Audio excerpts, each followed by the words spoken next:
Good morning po, Bing Reyes, yung likod at kaibigan. Gospel Vlogging. According to the Gospel of St. Matthew, chapter 20, verses 1 to 16. Ito po yung tungkol sa The Parable of the Vineyard Workers. Kalinhaga ng mga laborers ng vineyard. Trabahante sa taniman. Yun. Isang araw, may mayaman nga may-ari ng taniman, malaking taniman. Tapos, lumabas siya ng kanyang mansyon. Paglabas niya, may nakita siyang palaboy. Pulubi, walang trabaho, dahil walang tumatanggap. Kung di ba, tamad. Either basta kay pulubi, walang trabaho. So, ibig sabihin walang trabaho, walang kita, walang pang-suporta sa sarili, wala talaga, nakakaawa. Tapos nakita siya ng may-ari ng taniman, naawa, naantig yung may-ari. Nilapitan ng may-ari yung palaboy number 1. Manong, magandang umaga. Di tumingin yung palaboy dahil nga, sino ba naman papansin sa kanya? Pero may pumansin sa kanya. Ibig sabihin, kinilala siya, binigyan siya ng halaga. Magandang umaga naman po, sabi ng palaboy. Sabi ng may-ari ng taniman, kamusta ho? Anong ginagawa nyo? Wala ho, andito lang ho, naghihintay kung sino may lilimos ba. Anong lilimos? Mukhang kaya mo pa naman yata magtrabaho. Kaya ko pa magtrabaho, malakas pa ho ako. Gano'n naman pala, ba't hindi ka magtrabaho? Sabi ng palaboy, sino ba naman tatanggap sa akin? Wala akong pinag-aralan. Wala din akong work experience. Ano yung papakita ko? Sino magtitiwala? Tapos tinanong siya ng may-ari ng tanim, kung bibigyan ka ba ng trabaho, magtatrabaho ka ba naman talaga? Opo, magsisipag po ako. Sige, ganito lang. Meron akong taniman. Pwede kitang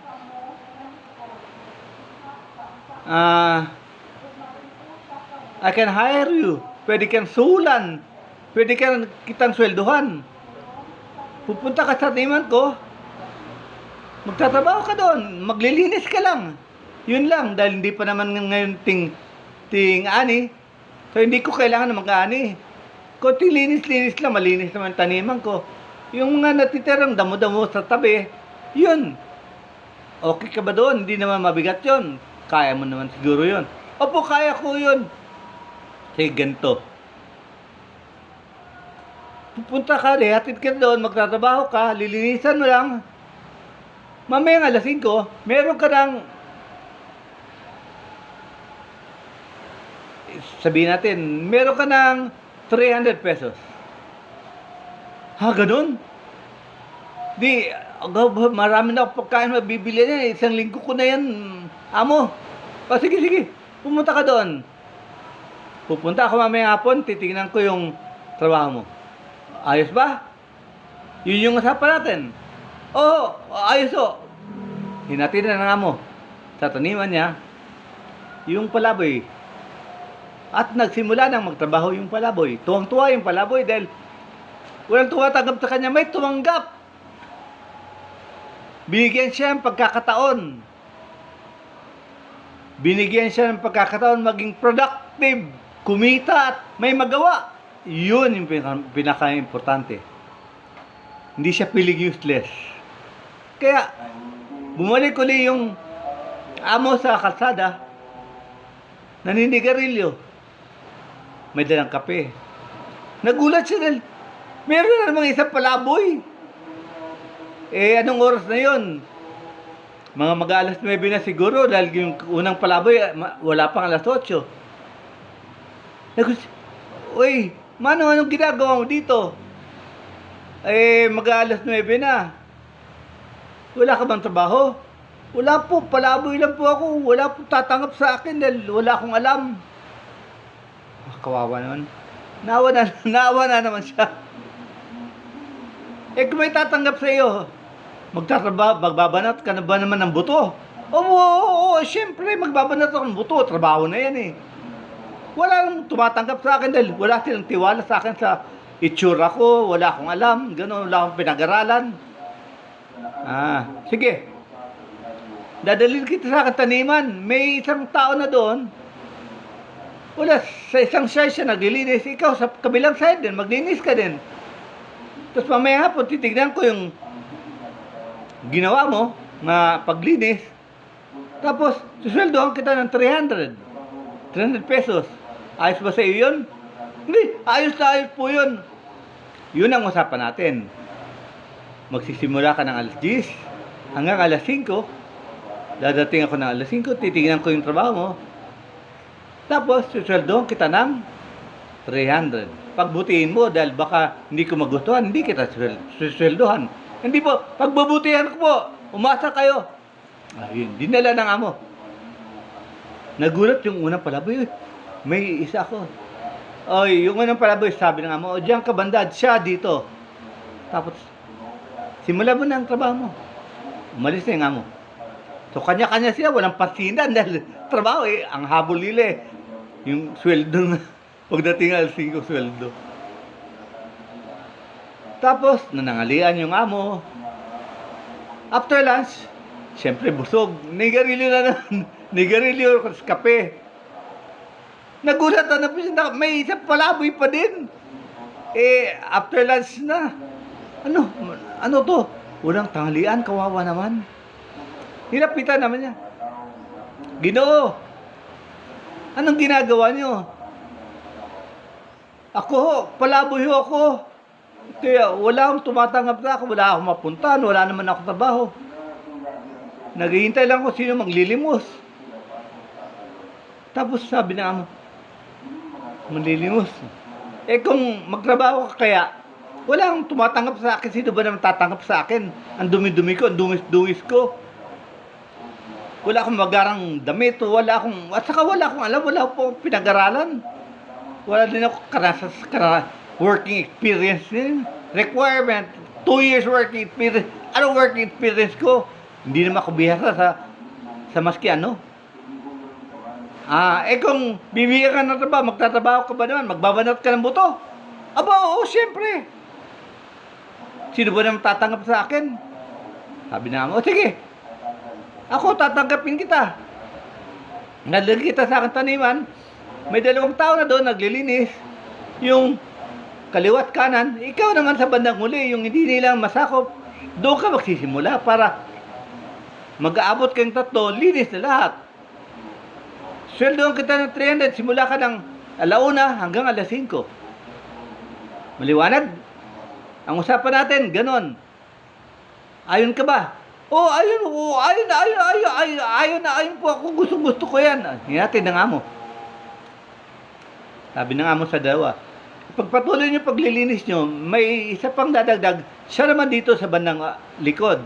Kayo dyan hanggang sa mag-abot kayong 3. Babalikan ko kayo na alas 5, kailangan malinis na ang buong paligid. Yumuko naman yung 3. Malis na yung amo. Tumakbang panahon, tumakbang oras, naglinis yung 3 at nalinis lahat. Dumating ang alas 5. Pagdating ng alas 5, dumating ang amo. Yes, tuwan-tuwa yung 3 dahil may sweldo na sila. Yung una, sinweldohan ng para hindi masyadong masakit, yung pinakahuli, yung inunan niya. Ikaw, simula ka ng alauna hanggang alas 5. Nalinis once, pinag-usapan natin, opo, malinis po. Eto, sweldo mo, 300. Palaboy number 2. Pinag-usapan natin, nalinis mo ba yung kanang banda? Opo, nalinis ko po. Nagsimula ka ng alas 10 hanggang alas 5. Eto, sweldo mo, 300. Tuwan-tuwa. Palaboy number 1. Inisip ng palaboy, oy, ako pinakauna, mas malaki yung akin, siyempre. Alas 8 ako, bumaga pa lang.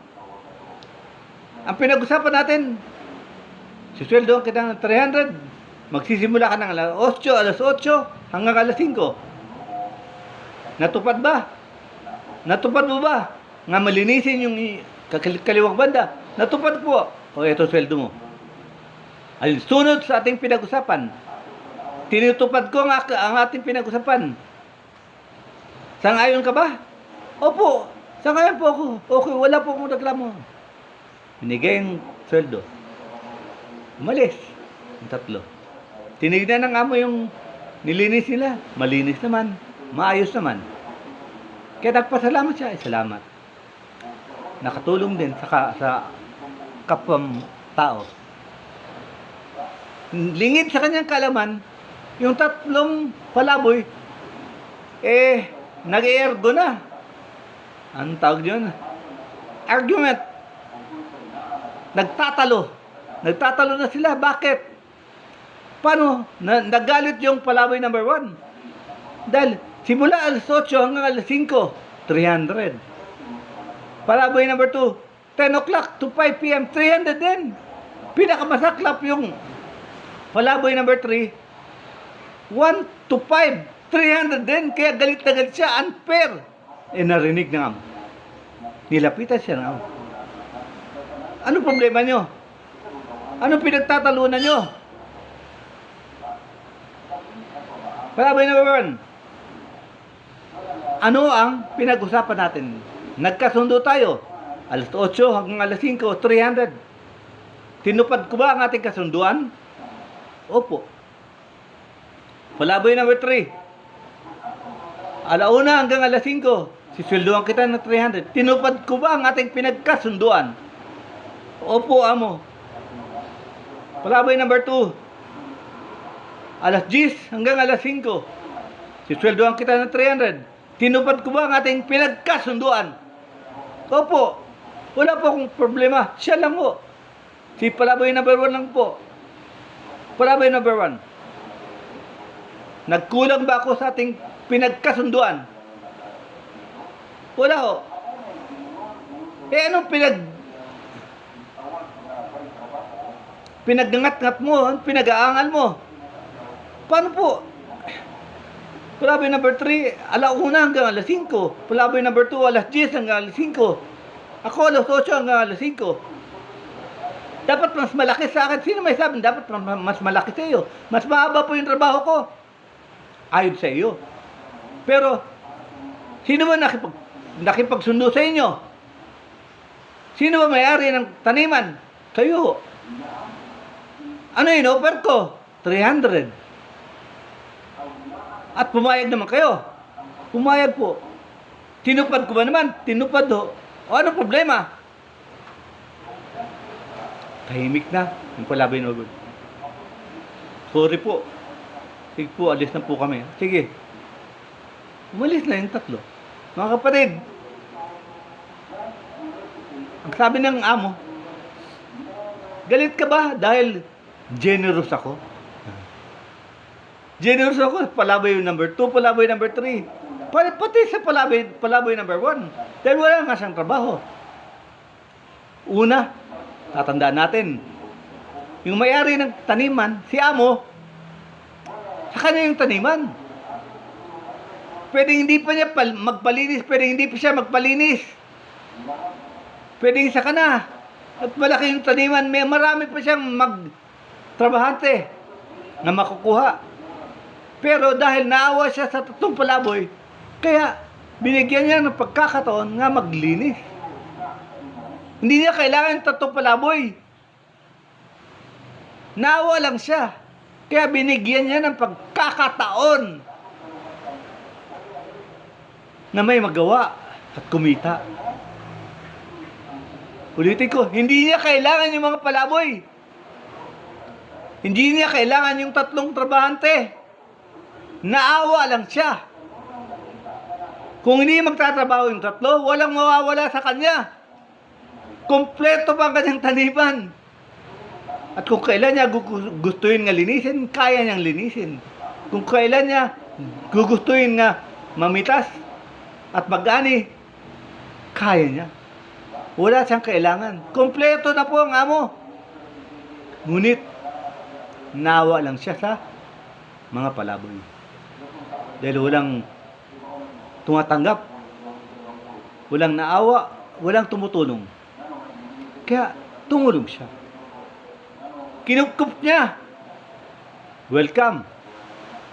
Binigyan ng pagkakataon para may magawa sa buhay. Para kumita. Nagkulang ba ang amo? Hindi po. Ganun o. Ang Diyos sa atin. Hindi niya tayo kailangan. Hindi po. Hindi tayo kailangan ng Diyos. Una, nilikha niya tayo. Pangalawa, binigyan ng pagkakataon para mabuhay. Hindi niya tayo kailangan. Kusa, binigay. At binigyan niya tayo ng pagkakataon na gamitin ang ating buhay na may magawang mabuti. Kumita, matustusan ang ating pangangailangan. Bigay lang po yung lahat. Hindi po niya tayo kailangan. Kaya sana, huwag tayo umangal. Our reaction should be that of gratitude, not complaining. God is generous. And we enjoy, we profit from that generosity. We are in no position to complain because God does not need us, but God loves us. God, whatever we do, even if we do not do anything, it will not affect God. God is God. Siya yung amo eh. Kumpleto na siya, may taniman siya, lahat-lahat nasa Kanya. May magawa tayo, hindi na tayo kailangan. Pero ginusto niya. Nabigyan tayo ng pagkakataon na mabuhay. Bigyan tayo ng pagkakataon na may magawa. Bigyan tayo ng pagkakataon na mag-enjoy din. Walang nagkulang. Hindi siya nagkulang. Tayo, hindi na nga tayo kailangan. Tayo na nga pinagbibigyan. Tayo pang may ganang magreklamo at humusga. At ang ating barometro, yung pananaw natin, 8 oras. Ako, 8 oras. Ilang oras yan? 7. 4 na oras lang. Dapat mas malaki ako. Sino may sabi?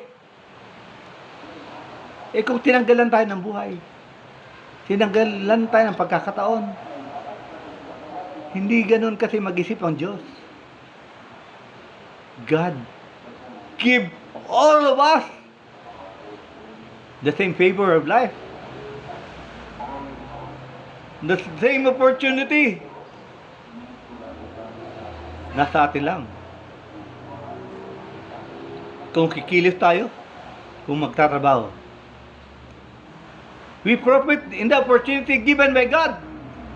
But our reaction should be that of gratitude and thanksgiving, not complaining, not discontentment, but satisfaction with whatever profit, with whatever opportunity given by God.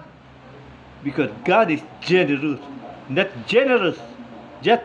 generosity of God means only one thing. He loves us. Nahawa siya. Bakit? Mahal niya tayo.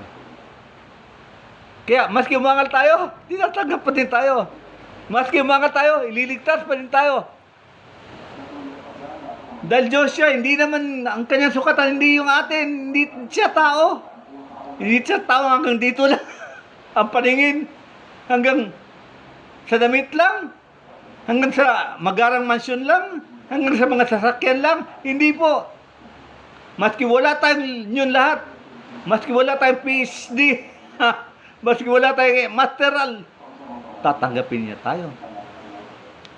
At ililigtas niya tayo dahil yun ang kanyang kalooban. That all will be saved and I will do that. Sabi natin, Panginoon, I've come to save the sinners, not the righteous. that none of them will be lost, because that is the will of my Father. Amen? Amen. The generosity of God is beyond our human limitation. Kaya nawa, ang ating reaction dapat is that of gratitude and thanksgiving. Not discontentment, not comparison, and never complaining. Maging magpasalamat, magkaroon ng utang na loob sa Diyos, hindi sa tao. Huwag iambing ang sarili sa iba. Ibang usapan, ibang journey nila. Iba din ang ating journey. Isa lang ang barometro ng ating journey, ang ating kaugnayan sa Panginoon. Dahil ang ating kaligtasan ay kaligtasan para sa lahat at isa lang pangagalingan. Only God. Isa lang po ang punto na tinatangkang ipaliwanag ngayon. It is that salvation does not depend on any human action. Salvation depends only on the generosity and the love of God.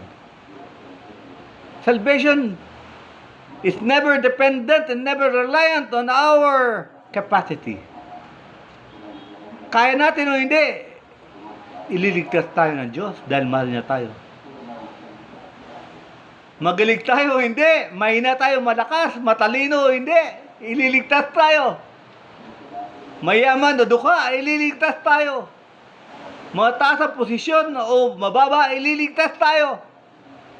Ganun tayo, kamahal niya lahat, pantay-pantay. At ang langit ay ibibigay niya. Ganun ang langit niya kanyang tinitirahan. Ang langit na tinatamasa ng mga banal. Ang langit na tinatamasa ng mga martir. Ang langit na tinatamasa ng mga anghel. Magkakasama tayo doon. Tanggapin lang natin ang kanyang paiyaya. Embrace the will of God. Para tayong lahat ay makapiling ng may kapal. Hanggang dito lang po. Maraming salamat. God bless us all.